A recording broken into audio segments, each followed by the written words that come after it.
des fleurs magnifiques traitées à l'aquarelle sur un papier détrempé. Pas de traits de crayon, juste des taches de couleur.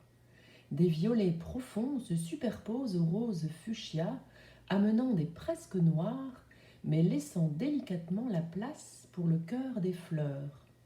Petites trouées de jaune lumineux au milieu du flamboiement des pétales dans l'ombre. En fond, un vert véronèse, et plus haut, une fleur se dresse au bout d'une tige toute frêle, accompagnée de petites feuilles bien vertes qui font la révérence. Cette aquarelle, très libre, a été réalisée par Emil Nolde, un artiste allemand classé parmi les expressionnistes.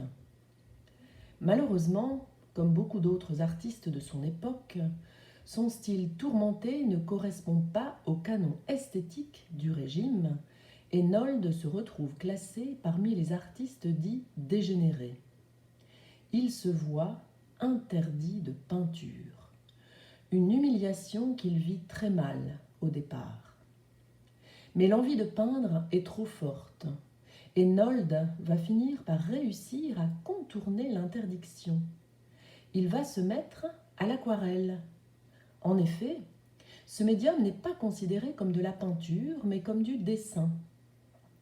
Il va alors se mettre à exécuter des centaines d'aquarelles qu'il nomme ses images non peintes.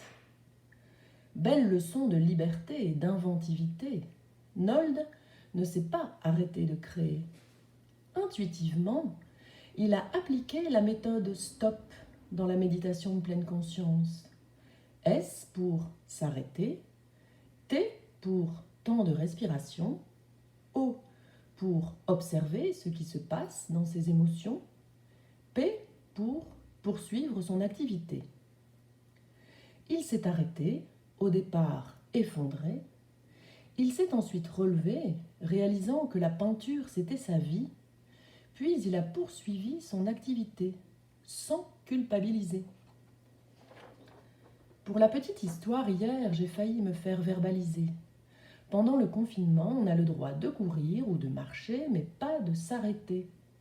J'étais à moins d'1 kilomètre de la maison, je m'étais arrêtée 5 minutes pour dessiner, debout, en retrait.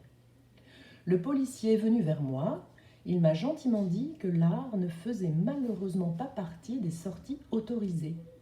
Il m'a invité à ranger mon carnet.